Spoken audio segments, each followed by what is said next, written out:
Hello, everyone, and welcome back to Speak Now. I'm Sarah. And I'm Mike. Thanks for joining us today for another episode to help you on your English learning journey. Today, we're talking about something really important. Why learning phrases is so much more powerful than just learning individual words. That's right. And Sarah, I have to say, when I was learning Spanish, I made this mistake for months. I would memorize word after word, but I couldn't actually have a conversation. Oh no, that sounds frustrating, but you're definitely not alone, Mike. Many of our listeners probably feel the same way. Exactly. So today we want to show you a better way. We'll give you some really useful phrases, practice them together, and even share some pronunciation tips. Perfect. So grab a cup of coffee, tea, or whatever you like to drink, and let's dive in.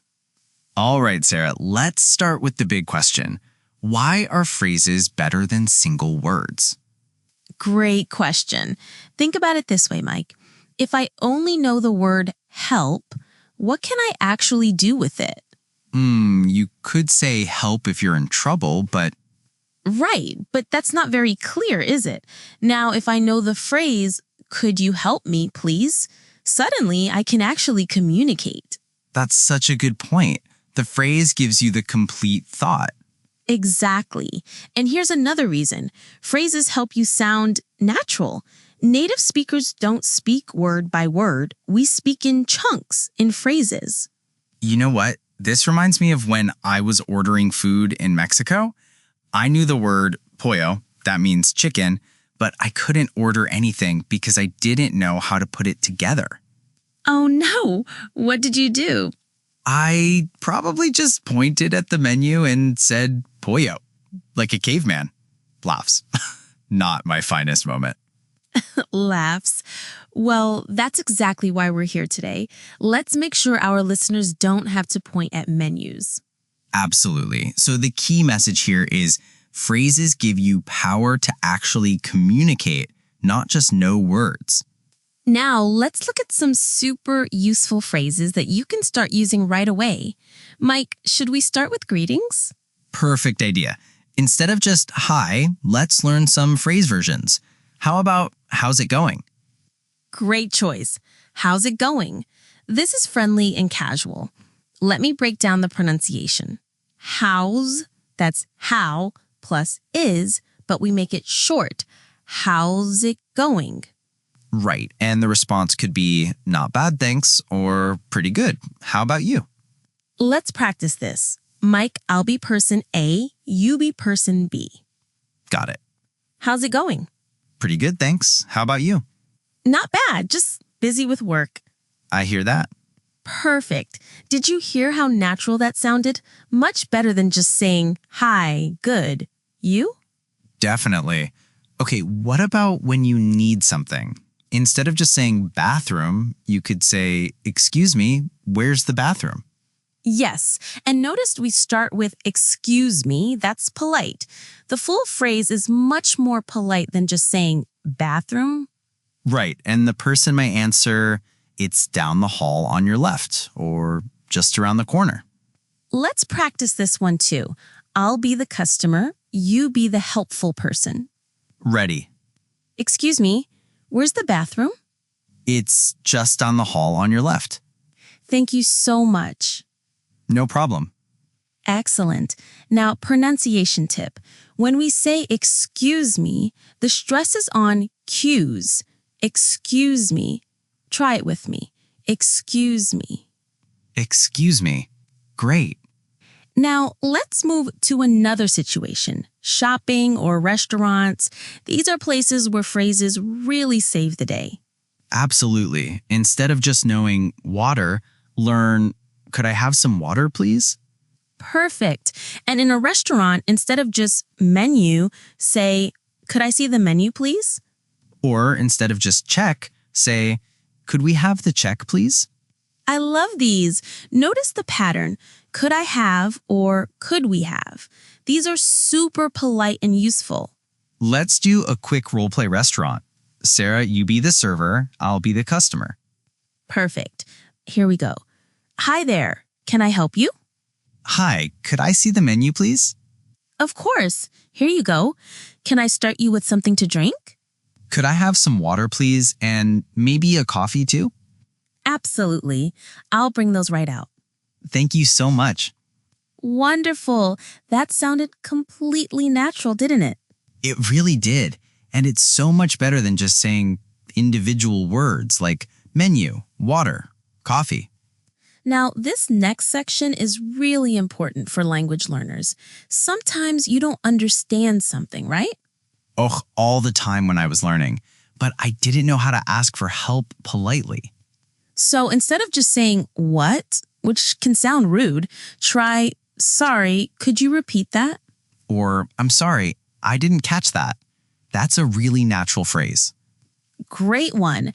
And if someone speaks too fast, don't just say slow. Say, could you speak a little slower, please? These phrases are magic. They help you in the conversation instead of stopping it. Exactly. Let's practice. I'll speak fast, then you ask me to slow down. Okay. So yesterday I went to the store and bought some groceries, and then I met my friend for lunch and we talked about our weekend plans. Sorry, could you speak a little slower, please? Of course. I said I went to the store, bought some groceries, and met my friend for lunch. Thank you. That's much clearer. Perfect. See how polite and effective that was? You know what else phrases are great for? Small talk. Oh, yes. Small talk is so important in English-speaking cultures. Right. So instead of just talking about weather by saying rain, try it looks like it's going to rain today. Or instead of hot, say, it's really warm today, isn't it? And here's a great phrase for Monday mornings. How was your weekend? Love it. And you can answer with, it was great, thanks. How about yours? Or pretty relaxing. What did you do? Let's do a quick Monday morning conversation. You start. Good morning, Mike. How was your weekend? It was great, thanks. I went hiking with some friends. How about yours? Pretty relaxing. I just stayed home and read a good book. That sounds nice. What book were you reading? A mystery novel. I love trying to guess who did it. I'm terrible at that. I'm never guess right. That was such a natural conversation, and it all started with one simple phrase. Sarah, should we give our listeners some pronunciation tips for these phrases? Absolutely. One thing that really helps is understanding rhythm in English phrases. Right. For example, in could you help me, please? We stress the important words. Could you help me, please? Exactly. We don't say every word with the same stress. Try it. Could you help me, please?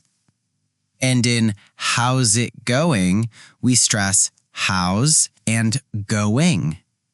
Try it. How's it going? Perfect. Another tip. When words connect, we often blend them. Like could you becomes could you. It's faster and more natural. Right. Could you help me instead of could you help me? Exactly. Don't worry if this feels difficult at first. Even practicing with the regular pronunciation is great. All right, everyone, let's give you some homework. But don't worry, it's fun homework. That's right. This week, we want you to choose 3 phrases from today's episode. Write them down, practice saying them out loud, and then, here's the challenge, try to use each phrase at least once this week. It could be with English-speaking friends, in a language exchange, or even just practicing by yourself in the mirror. And here's a bonus tip. When you learn a new word, don't just memorize the word. Ask yourself, what phrase can I make with this word? Great advice. For example, if you learn the word tired, don't just memorize tired. Learn I'm really tired or I'm tired from work. Exactly. Make it useful. Make it a phrase you can actually say. Well, that brings us to the end of today's episode. Mike, what's your main takeaway for our listeners? I'd say stop collecting words like they're stamps. Start collecting phrases like they're tools you can actually use. I love that. Remember, everyone, phrases give you the power to actually communicate, not just know vocabulary. And don't be afraid to make mistakes. Every phrase you try is practice, even if it's not perfect. Absolutely. Before we go, let's practice one more phrase together. Everyone say, thanks for listening. Thanks for listening. Perfect. And remember, if you enjoyed today's episode, please share it with other English learners. You can find us on social media at Speak Now Podcast, and don't forget to subscribe for more episodes. Until next time, keep practicing, keep speaking, and remember, Speak now. bye everyone. See you next time.